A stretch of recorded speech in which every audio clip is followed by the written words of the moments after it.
Good morning, Hank. It's Tuesday. The Paper Towns movie finished shooting a couple days ago, so I am home. I'm tired and a little bit sick, and as you can probably hear, my voice has been rode hard and put away wet, but I'm happy to be home and so grateful to everybody who worked so hard on the Paper Towns movie. So, Hank, this is a map of New York created by the General Drafting Company for the gas station Esso. I suppose I should explain for our younger viewers that this is essentially like a static version of Google Maps printed on a very large sheet of paper. But anyway, this particular map is interesting because where are you?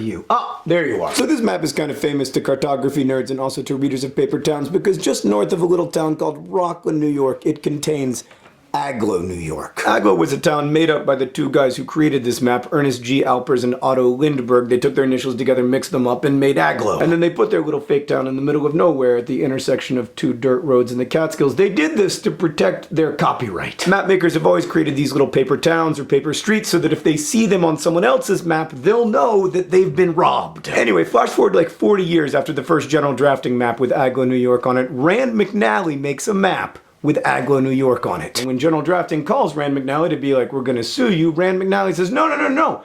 Agloe is real. Because people kept going to that intersection of two dirt roads in the middle of nowhere expecting a place called Agloe, someone built a place called Agloe. Essentially, Hank, the story of Agloe, New York is a story of a fiction that became real. Now, I would argue that this happens to fictions and constructions all the time. Like, I remember one time in college, I told one of my professors that things that are constructed aren't really real. And my professor was like, well, this chair is constructed, but if I hit you with it, it is going to hurt. The truth is, Hank, the way we imagine the world does end up shaping reality. And the book Paper Towns is about how we hurt ourselves and each other when we imagine other people as less than human or more than human. But I guess what interests me most is the way that like our incomplete imaginings of other people and their incomplete imaginings of us end up shaping our lives really profoundly. So anyway, back in 2008, I published a story about how like the merely imagined can, in my opinion, become really real. And then Agloe, New York, which had originally been fictional and then became real and then sort of fell into disrepair and disappeared again, kind of became real again. Readers started making pilgrimages to Agloe. They found the site of the former Agloe General Store. One of them even made a fake historical marker, which I guess,